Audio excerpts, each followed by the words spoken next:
Fue un día muy emocionante, muy bonito, donde se inauguró el refugio marino de Cachagua. Fue un día en el que los pescadores del sindicato de Cachagua invitaron a la comunidad a recorrer por el sendero, pasando por el refugio marino, mostrándoselo. Los principales cuidadores del refugio marino es el sindicato de pescadores de Cachagua, pero ellos no lo pueden hacer solos, no podrían cuidarlo de manera autónoma solamente, necesitan del apoyo de otras personas. Se hace una invitación a toda la comunidad a involucrarse en la conservación, en el cuidado y en el uso del refugio marino de Cachagua para un poco fortalecer la labor de vigilancia y para escalar los beneficios sociales y biológicos que entrega el refugio marino a la comunidad que habita en esta zona.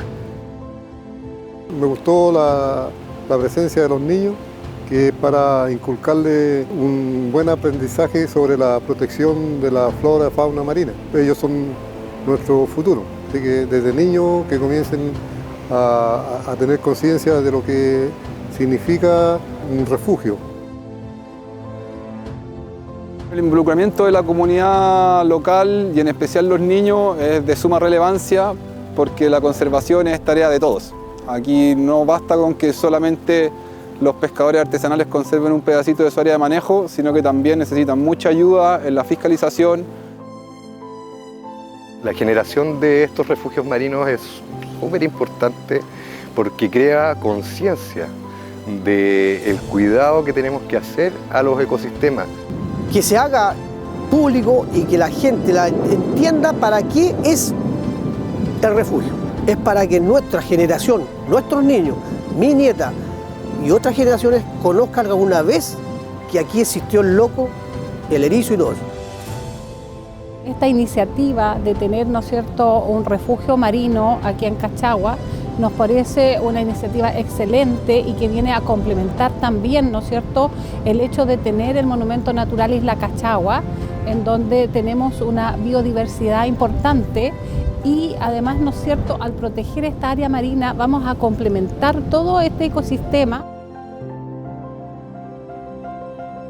Hay algo que se llama cambio climático que nos está afectando a todos y por lo tanto tenemos que ser capaces de cuidar lo que nos rodea, tenemos que ser capaces de cuidar en dónde estamos, en cómo estamos. Por lo tanto, el mensaje es ese, el mensaje es a cuidar el medio ambiente no solamente en la tierra, sino que también en el mar. Estamos muy contentos de ser la primera comuna en Chile de tener 2 refugios marinos en nuestra comuna. Contentos por el trabajo colaborativo entre el Sindicato de Pescadores de Cachagua, Capital Azul, la municipalidad, la comunidad y lo más importante, de poder proteger, cuidar el medio ambiente y el océano Pacífico. Lo que uno esperaría de este proyecto es que gracias a la publicación de la ley bentónica, ¿cierto?, se pueda replicar esta experiencia y la biodiversidad se empiece a recuperar a lo largo de toda la costa de Chile y hayan pequeños núcleos, ¿cierto?, de zonas de no extracción que contribuyan tanto a la pesca artesanal como también a la biodiversidad que vive en torno a ella.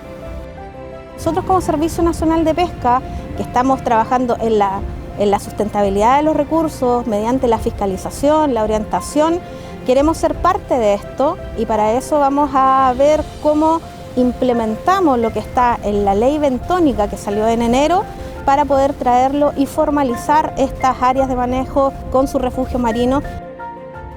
Esto es toda una plataforma de aprendizaje desde la cual hemos ido poco a poco descubriendo nuevas maneras de hacer conservación, combinar uso y conservación en una misma figura, más allá del beneficio biológico propiamente tal y la restauración del ecosistema.